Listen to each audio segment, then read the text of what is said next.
recognizes Mr. Soto for 5 minutes of questions. Thank you, Madam Chairwoman. Major Holcomb, thanks for being here. I appreciate you coming to testify in support of the Florida Safe Seas Act. Have you seen a higher incidences in shark feeding lately in Florida?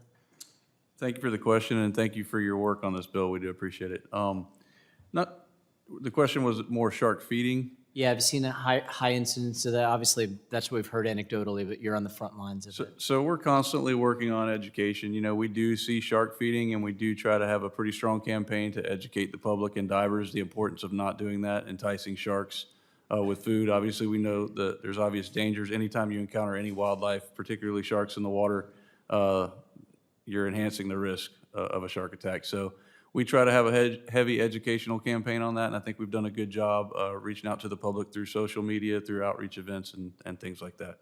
So you think if we could reduce feedings, then that will lessen the conditioning of sharks to interact with humans, and especially in fishing and some of these other situations? Absolutely. Any extra layer of protection, you know, to not entice those sharks to come and associate humans with food, we think that is a step in the right direction. Thanks. Mr. Corwin, we're excited that you're in our home state of Florida. What have been some of the major observations you've seen about things like manatees and sailfish, swordfish, and some of the other issues that you've gotten to see while you've been there? Thank you very much for that question. And I spend a lot of my time in Florida, in Hobe Sound in South Florida. I spend a lot of my time in the Everglades. My underwriting partner are the Miccosukee Tribe of Indians of Florida for our ABC series. We've done a lot of stories on sharks, which is such an important issue to me. Sharks are very critical to our oceans, and when you're not hand-feeding sharks, you're not only protecting people, you're protecting sharks. There's kind of a saying in wildlife conservation, like anything that you feed will end up bad for that animal. So like a fed bear is a dead bear, and the same thing with sharks. It will lead to conflict.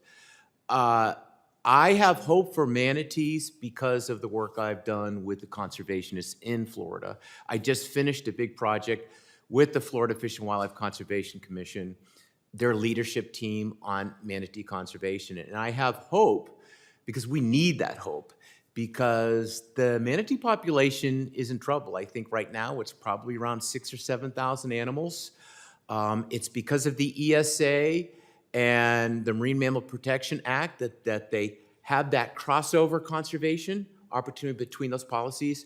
And also, it really is incredible to see the partnership between the state agencies, the state universities, NGOs, with their federal partners all coming together to protect manatees, because Florida manatees are the ultimate symbol of the watery ways of South Florida. And if we lose them, it's not only an incredible loss of wild legacy, it's a valuable revenue stream. People come from around the world to see manatees.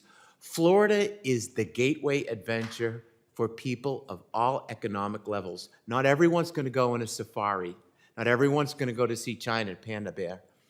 But a lot of people can go to Florida and see a gator and see a manatee, which it's so important that we protect Florida and its natural resources. Well, and we invite you up to Central Florida, too. It's a great part of the state with the Kissimmee Chain of Lakes, huge bass fishing area, obviously lots of gators and bald eagles and things of that nature. And then the Indian River Lagoon, which is in the district next to mine, where you see a lot of strong efforts to try to improve the water there that is so critical for manatee habitat. Have you gotten a chance to go a little further north than that?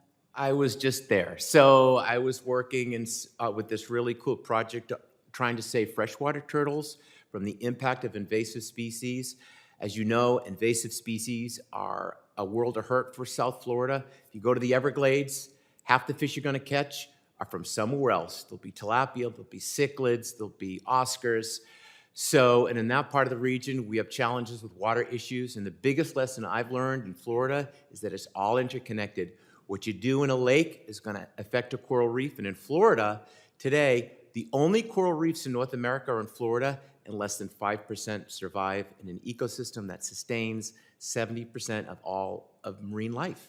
And we're trying to hold on to the Great Florida Reef. We had a bipartisan bill a few years ago to fund it, but it's a big fight to keep that funding going. And with warming seas, that's a challenge too. And so we'll continue to work together, and I appreciate, gentlemen, both of your perspectives today.